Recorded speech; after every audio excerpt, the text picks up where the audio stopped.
The incident occurred on a Tuesday evening, just after 9 p.m., on the corner of Elm and 4th.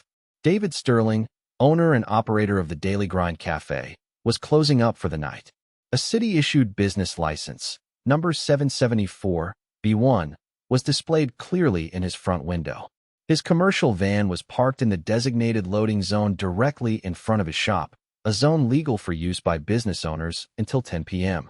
Officer Nolan, badge number 8814, initiated a stop by activating his patrol car's full light array, citing the van's presence, and, more critically, accusing Mr. Sterling of displaying a fraudulent business license.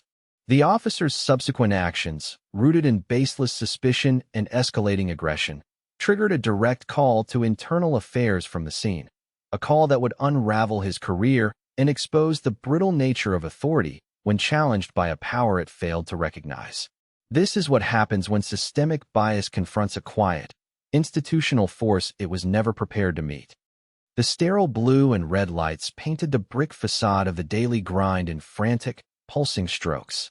They bled through the plate glass window, glinting off the stainless steel espresso machine and casting long, dancing shadows across the mopped floor. David Sterling felt the familiar thrum of a patrol car's engine before he saw the lights. He was loading the last crate of unused milk into his van. The cool night air a welcome relief after a long day over hot machines. He straightened his back, a dull ache settling in his lumbar, and watched the cruiser slide to a stop, angled to block his van in. A sigh escaped his lips, quiet and weary. It was the end of a 16-hour day, and he had no energy for this. The officer, a man with a thick neck and a jaw that seemed permanently clenched, stepped out of his car with a deliberate, heavy gait. His hand rested on his holstered weapon, a posture of casual readiness that was anything but casual. "Evening," the officer said, his voice a low gravel that carried an immediate assumption of authority. He didn't wait for a response. His eyes scanned David, then the van, then lingered on the front of the cafe. "This your vehicle?" David nodded slowly, placing the milk crate on the van's floor. "Yes, officer. It is. I'm the owner of the cafe." Just closing up, the officer, whose name tag read Nolan, gave a short, cynical puff of air that wasn't quite a laugh. "The owner, huh? That's what you're going with tonight." The condescension was a physical thing, thick and cloying in the air between them. David felt a familiar switch flip in his mind, the one that turned his fatigue into a cold, patient clarity. He'd learned long ago that men like Nolan weren't interested in conversation. They were interested in a script, one they'd already written in their heads. His job was simply to not give them the lines they expected. "It's not what I'm going with, officer. It's the truth," David said, his voice even and calm. He gestured with an open hand toward the brightly lit sign above the door. "The Daily Grind. I'm David Sterling. Been here 7 years." Nolan's gaze followed David's gesture, but it didn't stop at the sign. It dropped to the large, laminated document posted in the window, next to the health department grade. "The city business license. License and registration for the vehicle," Nolan commanded, ignoring David's introduction. "And I'm going to need to see your personal identification as well." David retrieved his wallet and the vehicle registration from the van's glove compartment without a word. He handed them over. Nolan took them, barely glancing at the documents before his attention snapped back to the window. He walked closer, shining his powerful flashlight onto the license, creating a blinding glare. "Something's not right here," Nolan announced, his voice now laced with the thrill of discovery. "This license in the window. It looks fake." David's patience began to fray at the edges. "Fake? Officer, that was issued by the city clerk's office 6 months ago. It's as real as the bricks in this building." Nolan turned, a smirk playing on his lips. "That's easy for you to say. The font is wrong. The city seal looks blurry, like it was printed off some cheap inkjet. I've seen dozens of fake IDs, fake documents. This has all the hallmarks of a forgery." The accusation was so absurd, so nakedly fabricated, that David could only stare for a moment. He knew what this was. It wasn't about a license. It was about him, a black man in a nice part of town with a successful business. In Nolan's world, that equation didn't add up without a criminal variable. "Officer," David said, his voice dropping a register, becoming harder. "With all due respect, you're mistaken. There is a holographic overlay on that seal. If you look at it from a different angle instead of washing it out with your flashlight, you'll see it, Nolan scoffed, a sharp, ugly sound. Don't tell me how to do my job. For all I know, you're running some kind of front out of this place. We get it all the time. This whole artisanal coffee thing is a great cover. The patrol car's radio crackled to life, a dispatcher's voice reciting codes into the night, a mundane soundtrack to a scene that felt increasingly surreal. A young couple walking their dog slowed as they passed, their curiosity piqued by the flashing lights. Their gazes darted from Nolan's aggressive posture to David's stoic calm. The audience was growing. Nolan seemed to draw energy from it. He puffed out his chest. I'm thinking I'm going to have to detain you while we sort this out. We'll impound the van, and we're going to have to shut this business down until we can verify its legitimacy. The threat hung in the air, a declaration of absolute power. He believed he held all the cards. He had no idea he was playing against the house. David knew this was a critical juncture. He could argue, he could plead, he could get angry, all reactions that would feed Nolan's narrative and validate his aggression. They were the responses of the powerless. So he chose a different path. He reached into his pocket, not for a weapon or a camera, but for his phone. Nolan's eyes narrowed instantly. You even think about recording me, and I'll add resisting arrest to the list of charges. David didn't flinch. He unlocked the phone with his thumb and navigated to his contacts, his movements deliberate and unhurried. I'm not recording you, Officer Nolan, he said, his eyes meeting the officer's over the bright screen. I'm making a phone call. I believe a simple verification is in order. He found the number he was looking for, a direct line he hadn't had to use in over 2 years. He pressed the call button and immediately switched it to speakerphone, holding it up so the officer could hear everything. The phone rang twice, a crisp, official tone. A woman's voice answered, professional and alert. Department of Commerce, Director's Office. This is Anya. Nolan's smirk faltered for the first time. This wasn't the number for a friend or a lawyer. It was an internal city line. Anya, this is David Sterling, he said clearly. I apologize for the late hour, but I'm in a bit of a situation here at my business, the Daily Grind. I have an officer with me who believes my city-issued business license is a forgery. Could you do me a favor and verify the status of license number 774? B1 for him. There was a brief pause, followed by the soft clatter of a keyboard. Of course, David. One moment. Nolan stood frozen, his face a mask of confusion and dawning suspicion. The script was veering into territory he didn't recognize. The couple with the dog had stopped completely now, standing 20 feet away, their phone held up discreetly. Okay, I have it. Anya's voice returned, clear as a bell from the phone's speaker. License 774. B1 is registered to the Daily Grind, LLC. The proprietor is listed as David Michael Sterling. The license is fully paid, in good standing, and valid through July of next year. It was renewed in person at the clerk's office. Is there anything else, David? David looked at Nolan, whose face had lost some of its color. No, Anya. That's perfect. Thank you for your time. He ended the call and slid the phone back into his pocket. Does that suffice, officer? Or is the Director of Commerce's office now part of my elaborate criminal enterprise? Nolan's jaw worked silently for a moment. The public, undeniable verification had cracked his armor of certainty, but his ego wouldn't let him retreat. He fell back on procedure and intimidation. That proves nothing, he snarled, though his voice lacked its earlier conviction. Anyone can have a friend in a city office. You're being evasive. You think you're smart, talking your way around this. He took a step closer, invading David's personal space. The scent of stale coffee and cheap air freshener from his uniform was overwhelming. I asked for your identification. You've given it to me. I've raised a concern about your business license. You've addressed it with a phone call. What part of that is evasive? David's tone was no longer just patient. It was pedagogical, as if he were explaining a complex concept to a slow student. My vehicle is legally parked in a commercial loading zone, as per Municipal Code 14-208, which allows for loading and unloading until 10 p.m. You have no probable cause to detain me, no legal grounds to impound my vehicle, and absolutely zero authority to shut down a licensed business based on a gut feeling about its paperwork. He paused, letting the words sink in. In fact, your actions, detaining me without cause, making baseless accusations, and threatening my livelihood, could be construed as a violation of my civil rights under Title 42, Section 1983 of the U.S. Code. That's harassment under the color of law, Officer Nolan. And departments tend to take that very, very seriously, especially when the complaint is well documented. The mention of the specific statute was like a splash of ice water. Nolan's eyes, which had been narrowed in anger, widened slightly. This wasn't the language of a typical civilian. This was the precise, calculated vocabulary of someone who understood the system, someone who knew the rules Nolan was supposed to be following. The officer's bluster deflated, replaced by a sullen, defensive anger. "Are you a lawyer?" he demanded, the question an accusation in itself. "Because if you are, you need to say so." "No, I'm not a lawyer," David replied calmly. He reached into the back pocket of his jeans, moving slowly and deliberately. "I'm just a cafe owner. But I do have a passing familiarity with municipal governance." Nolan tensed, his hand instinctively moving back to his weapon. "Let me see your hands." "What are you reaching for?"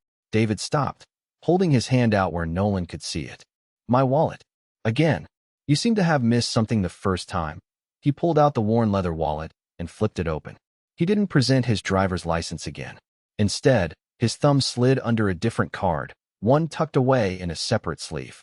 It was thicker than a credit card, with a deep blue header and the official, embossed gold seal of the city. He held it out. Nolan squinted, his flashlight beam wavering as he focused on the card. The text was clear and unambiguous. City of Northwood. Civilian Oversight Board, Police Department. Below that, in bold letters, was the name, David M. Sterling, and below that, his title, Board Member. Time seemed to stop.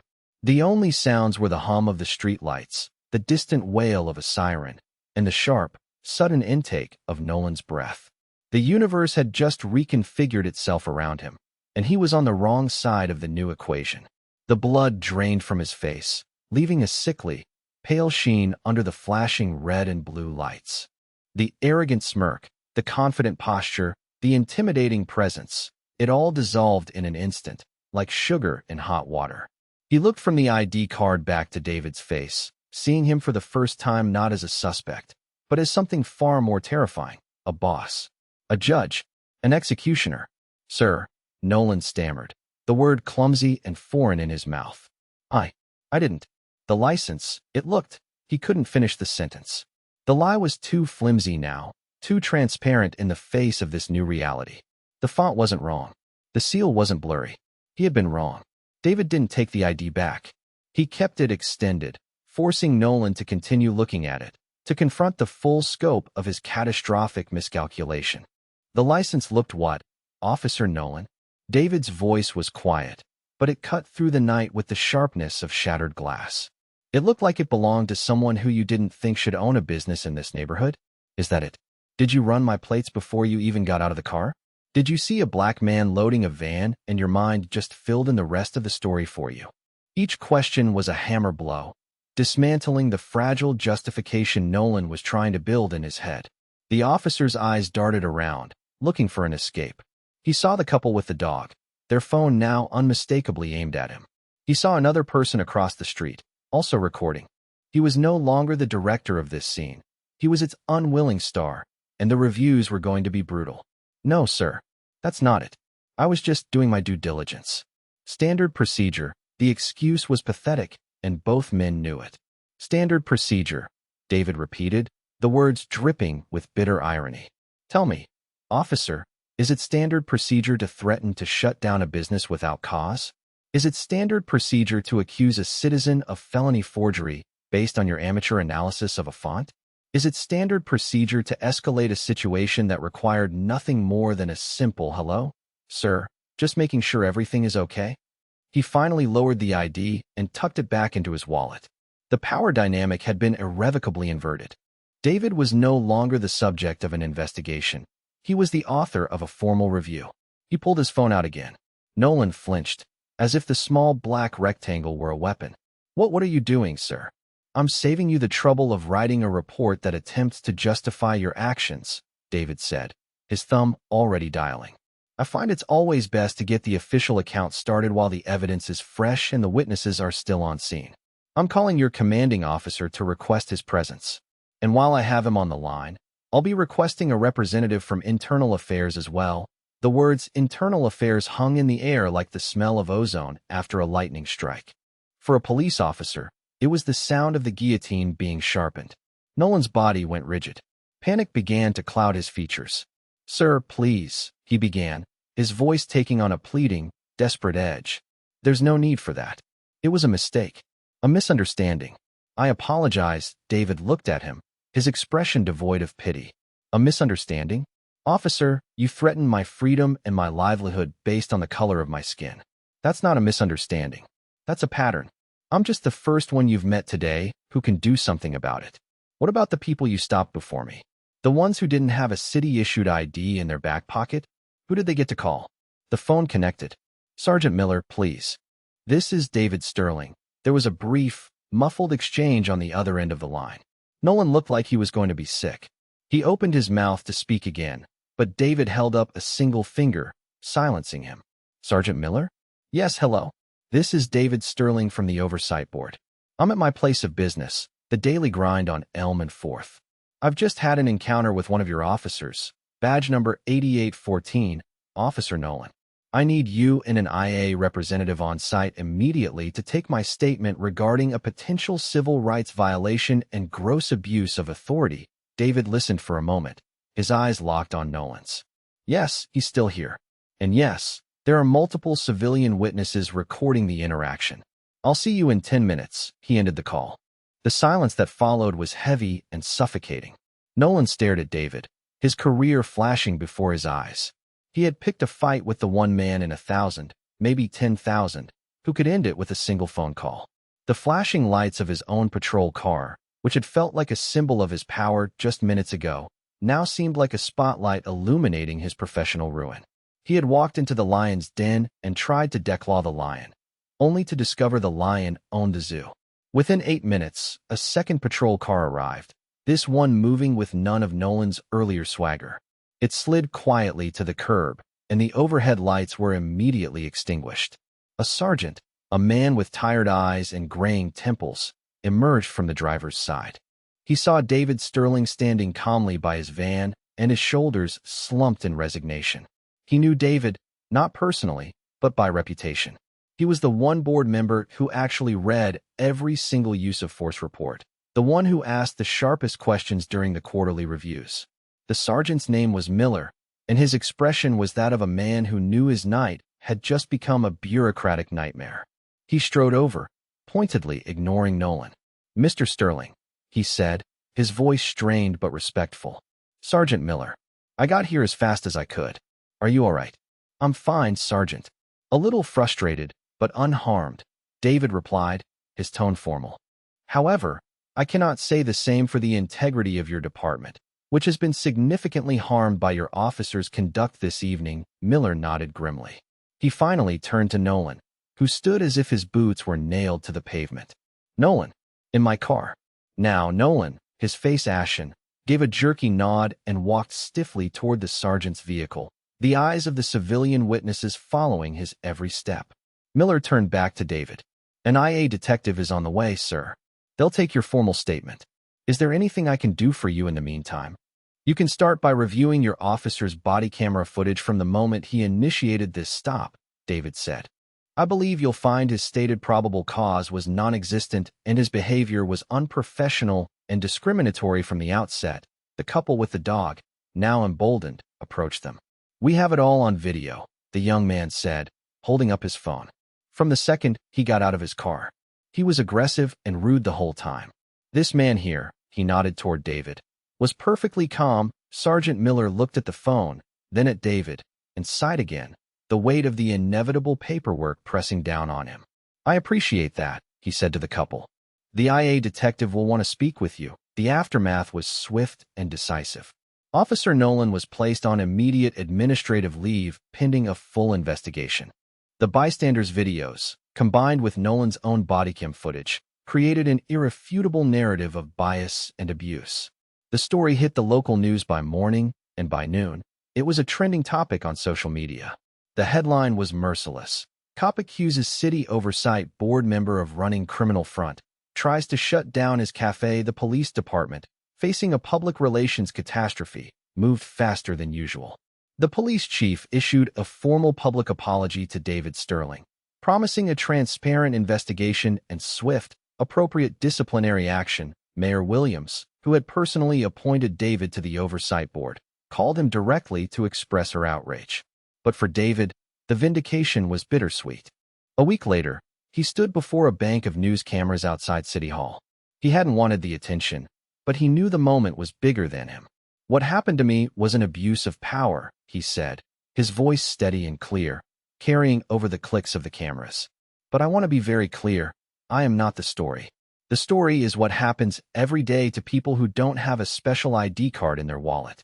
The story is about the people who get arrested, whose businesses are shut down, whose lives are ruined because of an officer's gut feeling my encounter ended with a phone call. For too many others, it ends in handcuffs. Or worse," he looked directly into the cameras, his gaze unflinching. "The issue was never my business license. The issue was an officer who saw a black man and presumed guilt. Officer Nolan is a symptom of a deeper problem. And this incident is not a conclusion, it is evidence. Evidence that we need more than just oversight. We need real, fundamental accountability. My story had a fortunate ending. Our goal must be to ensure that everyone, regardless of their title or connections, is afforded the same presumption of innocence and the same respect under the law." The final report from Internal Affairs was delivered 3 weeks later.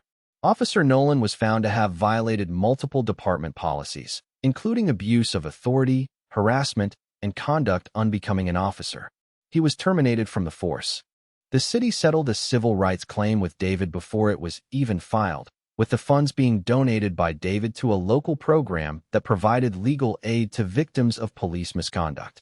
His café, The Daily Grind, saw a surge in business, with patrons coming from all over the city to show their support. But as David stood behind his counter, pulling a perfect espresso shot, he knew the fight was far from over. His victory was just one battle in a long, arduous war. He had won because he had power. The true victory, he knew, would come on the day when you didn't need any.